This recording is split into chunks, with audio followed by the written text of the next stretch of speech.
dirty. She had this hard, terrible pocketbook that was all soiled. But something was, like, she did have some issue, like, she agreed to get admitted one time. And she goes, oh, I have all this money in my pocketbook, I want to lock up. And we're like, okay, there were thousands of dollars, like, she walked around, literally, with just wadded up bills in her pocketbook. It was just awful.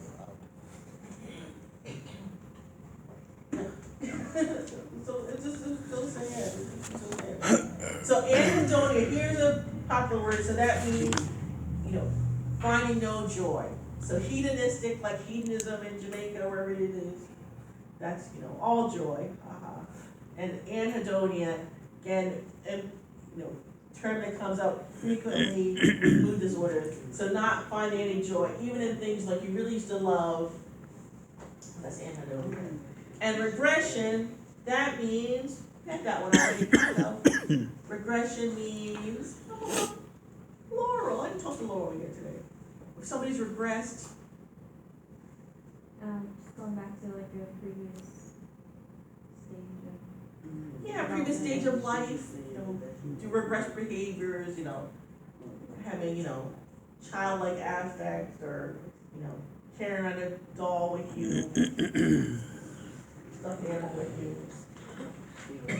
Because what do you think the person's trying to do with regressed behaviors? Relive happy memories, maybe? Yeah, get to a better place in their life. So they can have impaired social interaction, and that can include, invading people's personal space, like, go right next to somebody, invade their space, or to social isolation, where, you're totally blocked off from everybody. Both bad. And starred anosognosia. So that means lack of insight. So the reason why I started is because this is very worrisome, because the person has no insight into what's wrong. So this is going to be a poor predictor of treatment. So I know it's in here for a schizophrenia slide, but just think, this could be for anything. If I don't think I have a problem, why would I want to change anything? Like, if I have lack of insight to something's wrong, okay, like, I'm never going to change it if I don't know that there's a problem. But it's a very worrisome symptom of lack of insight. So, poor prognostic indicator. Well, shit, we gotta remember, huh? Anosognosia.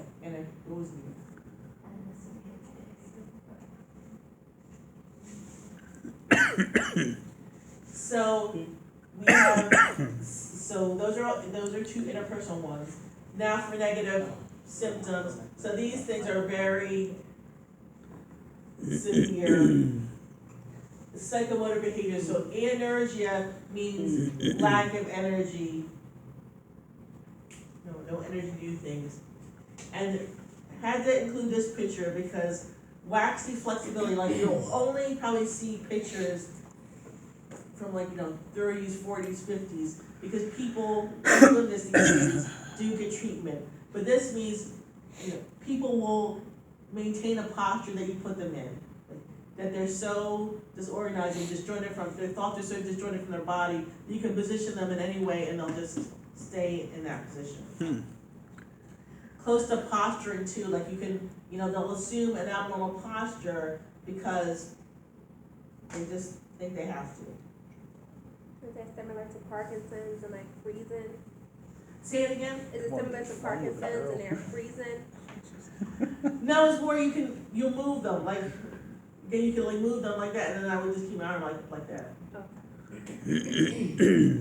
Different, get pseudo-Parkinsonism with the medications, it's different from that. And then the pacing and rocking,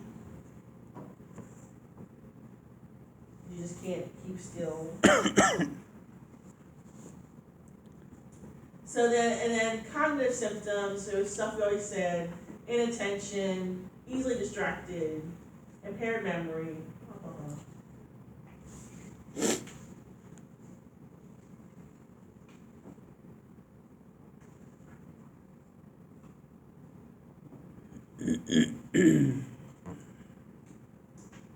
So, that's one thing I read. So dysphoria, so you can think, euphoria is happy mood, dysphoria is sad, depressed mood. Okay, suicidal ideation, and even though we didn't get to mood disorders yet, I will just write down for right now. Active versus passive suicidal ideation. So passive suicidal ideation means I don't want to live anymore, I just want to sleep and not wake up. That's passive suicidal thoughts. Compared to active thoughts are, I'm gonna go home and take all my medication and overdose. Or I'm gonna go home and run out into 76. Like, the more realistic the active suicidal thought is, the more worrisome it is. So both are bad, but I think active thoughts that are realistic are much more worrisome. So they have a plan. Well, and the more detailed the plan, the more worrisome. Yeah, right. And that, after they say what their idea is, then excellent, Chelsea, you're gonna hit them with do you have a plan to hurt yourself?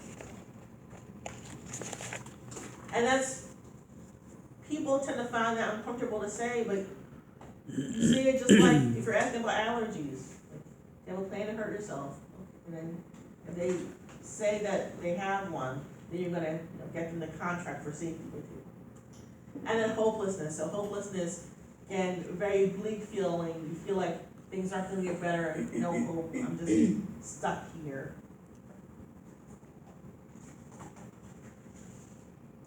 And now break time.